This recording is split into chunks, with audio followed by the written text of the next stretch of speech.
तो अभी तक हमने क्या करा है कि एक वेबसाइट को हमने खाली एक सर्वर पर ही डाला है। तो ये बेस्ट प्रैक्टिस होती है फिर प्रोडक्शन वेबसाइट की। अगर हमें कोई प्रोडक्शन वेबसाइट है तो हम एक वेबसाइट एक ही सर्वर पर रहने देते हैं, उसके अंदर कुछ नहीं करते, क्योंकि प्रोडक्शन में सारा डाटा लाइव होता है। तो हमारा प्रोडक्शन पे ये लाइव है। बट क्या पॉसिबल है कि हम मल्टीपल वेबसाइट एक ही सर्वर पे डाल सके? तो आंसर है यस। हम मल्टीपल वेबसाइट एक सर्वर पे भी होस्ट कर सकते हैं। हमें सिंपली वही वही रूल्स फॉलो करने हैं जो हमने एक वेबसाइट बनाने के लिए करा था। पहले साइट फोल्डर बनाना है, फिर साइट की कॉन्फ़िग बनानी है, सर्वर ब्लॉक ऐड करना है, सिमलिंग बनाना है, रीलोड करना है और टेस्ट करना है। तो इसी स्टेप से हम मल्टीपल वेबसाइट भी बना सकते हैं एक सर्वर के अंदर। तो हम क्या करेंगे, जैसे अपने वर्क मतलब ऑफिस में भी, अपने कंपनी में भी क्या होता है कि हमारा प्रोडक्शन वेबसाइट है, इसका हमने दो इन्वायरमेंट बना दिए, डेव और स्टेज। ये यूएटी भी हो सकता है, मतलब बहुत सारे इन्वायरमेंट होते हैं। तो हम खाली डेव और स्टेज की करेंगे, बनाएंगे वेबसाइट, बनाएंगे सिंपल सी। तो ये जो ये वाला आर्किटेक्ट होता है ये बहुत अच्छा, मतलब आगे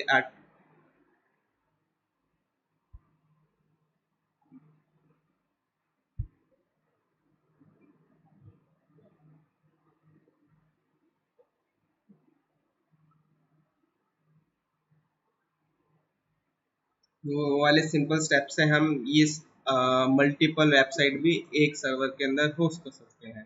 तो ये वाली जो अपना आर्किटेक्ट होता है ये बेस्ट होता है अपना डेव इन्वायरमेंट के लिए, कि हमने एक ही सर्वर के अंदर अपना डेव इन्वायरमेंट और स्टेज इन्वायरमेंट है जो कि इसके ये पार्ट है, वो हम अपने बना सकते हैं या होस्ट कर सकते हैं। इसका मतलब अपनी कंपनीज में भी ऐसे ही होता है कि सबसे पहले जो हमारा लेटेस्ट कोड होता है वो डेव पे जाता है, जब डेव पे पास हो जाता है तो स्टेज पे जाता है, स्टेज के बाद यहाँ पे हमारा प्रोड पे जाता है। बट प्रोड के बीच में एक यूएटी भी हो सकता है, बट वो कंपनी में होता है, किसी कंपनी में नहीं होता यूएटी इन्वायरमेंट। बट हम अपने में डेव और स्टेज ही रखेंगे।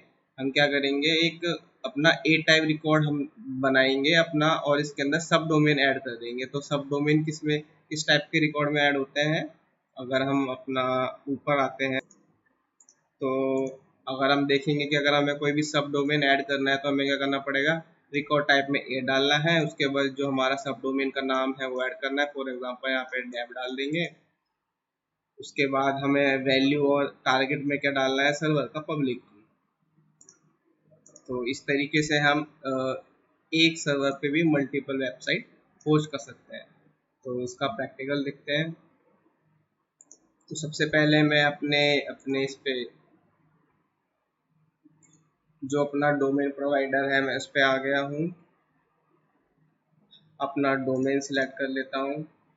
अब यहाँ पे डीएनएस रिकॉर्ड्स में जाके ये दो डीएनएस रिकॉर्ड करता हूँ डेव स्टेज के लिए। टाइप रहने देते हैं ए, यहाँ पे डाल देता हूँ मैं डेव। तो आप देखोगे ये बन गया है ऑलरेडी।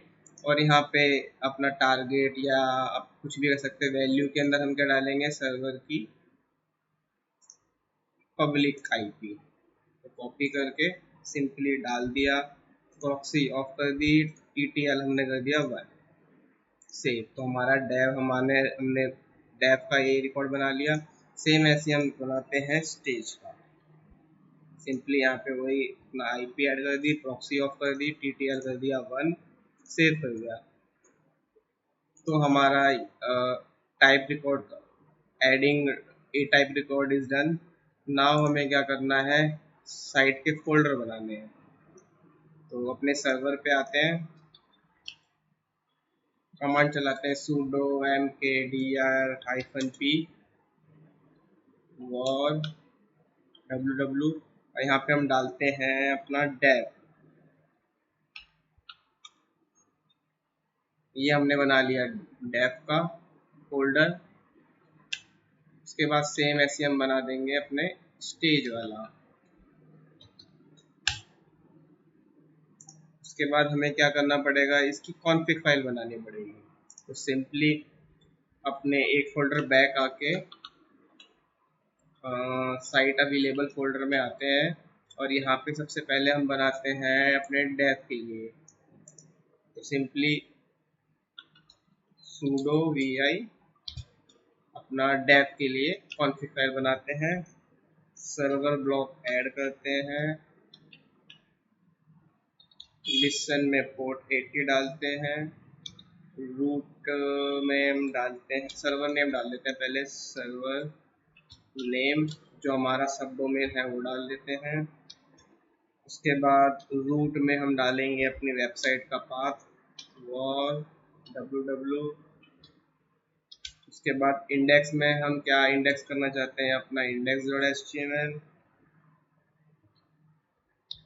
उसके बाद हम चाहते हैं कि इसके कस्टम एरर लॉग बने और एक्सेस लॉग बने।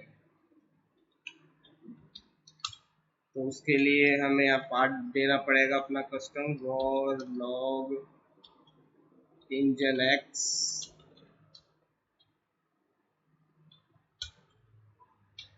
Error log dot logs. Same ऐसे यहाँ पे war log nginx dev access log dot log. तो हमने अपना एक ये बना लिया। इसी टाइप से हम क्या करेंगे, अपना स्टेज के लिए भी बना लेंगे। इसी टाइप से हमने अपने स्टेज के लिए भी बना ली अपनी कॉन्फ़िग फाइल। तो हमने अपनी दोनों कॉन्फ़िग फाइल बना ली। अब इसमें क्या करना पड़ेगा, सिमलिंक्स बनाने पड़ेंगे। तो कमांड होती है ln-s, उसके बाद पूरा पाथ जाएगा nginx की साइट अवेलेबल वाले का, और अपना डेव वाला जो हमने डेव एनवायरनमेंट वाला बनाया है उसका पाथ। उसके बाद nginx साइट इनेबल। सेम ऐसी हमें स्टेज के लिए करना पड़ेगा। कमांड हमेशा sudo में रन करनी पड़ेगी। तो हमने अपना सिमलिंक भी बना लिए। अब करते हैं nginx टेस्ट कि हमारा जो कॉन्फ़िग फाइल बनाई है वो सही है क्या नहीं। तो कमांड होती है sudo nginx -t। तो ये अपने डेव में क्या दिखा रहा है कि कुछ एरर है। चलो उसको देखते हैं। sudo vi dev, यहाँ पे कॉमा लगाना भूल गया था मैं। सिंपली स्टेज में भी करते हैं एडिट।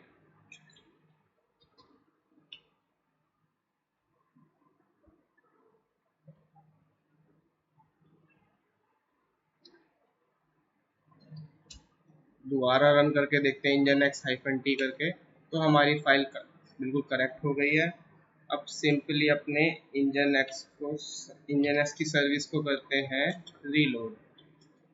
nginx की सर्विस भी रीलोड हो गई। अब हमें क्या करना है, हमें कंटेंट बनाना पड़ेगा, क्योंकि अभी हमारा जो वेबसाइट का जो वो है पाथ देखोगे वो ब्लैंक है। अभी अभी दोनों स्टेज में भी कुछ भी नहीं है, डेप्थ में भी कुछ नहीं है। तो सिंपली हम क्या करते हैं, एक इंडेक्स बना लेते हैं, इंडेक्स फाइल बना लेते हैं पहले डेव के अंदर। इसके अंदर सिंपल प्रिंट कर देते हैं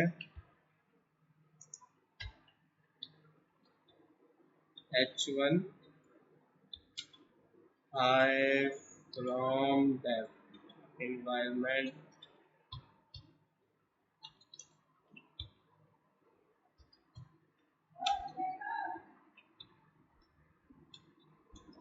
सिंपल ऐसी स्टेज में बना लेते हैं एक।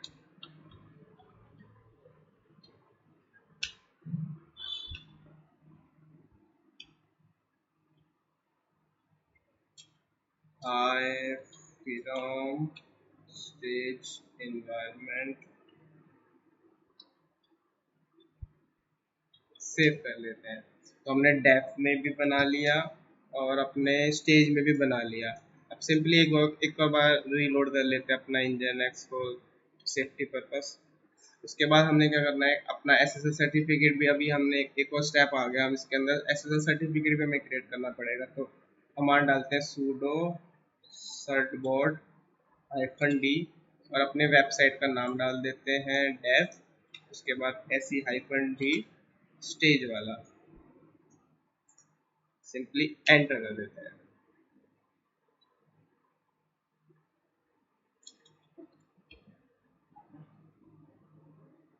वो सर्ट बोर्ड की स्पेलिंग थोड़ी मिसिंग हो गई, तो उसको करेक्ट कर लेते हैं। सर्ट SERT सर्ट।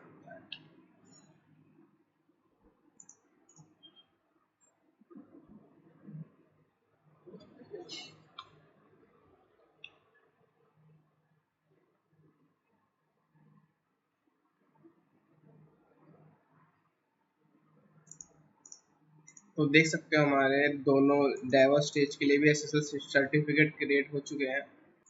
अपने एक बार इंजन एक्स वाले पाथ पे आते हैं, साइट अवेलेबल है इनेबल किसी में भी जाते हैं, और अगर मैं यहाँ पे कैट करता हूँ डेव वाला, तो देखो यहाँ पे दोबारा सर्ट बॉट ने खुद ही चीज़ें ऐड कर दी है अपनी। 443 रीडायरेक्ट करना है हमें, अगर कोई HTTP डालता है HTTPS पे आ जाए, तो ये सब काम सर्ट बॉट खुद ने कर लिया। अब हम अपना URL एंटर करके देखते हैं कि ये हुआ है कि नहीं हुआ। सिंपली यहाँ पे डाल देते हैं डेव, एंटर मारते हैं, तो लिखा आ रहा है हाई फ्रॉम डेव एनवायरनमेंट। और यहाँ पे अगर हम स्टेज डाल देते हैं, तो यहाँ पे लिखा आ रहा है हाई फ्रॉम स्टेज। तो हमने इस वीडियो में क्या करा, मल्टीपल वेबसाइट एक सर्वर पे होस्ट कर दी, जो कि बेस्ट होती है डेव के लिए। और हमें वन वेबसाइट वन सर्वर की आर्किटेक्ट फॉलो करना है फॉर प्रोडक्शन वेबसाइट ओनली।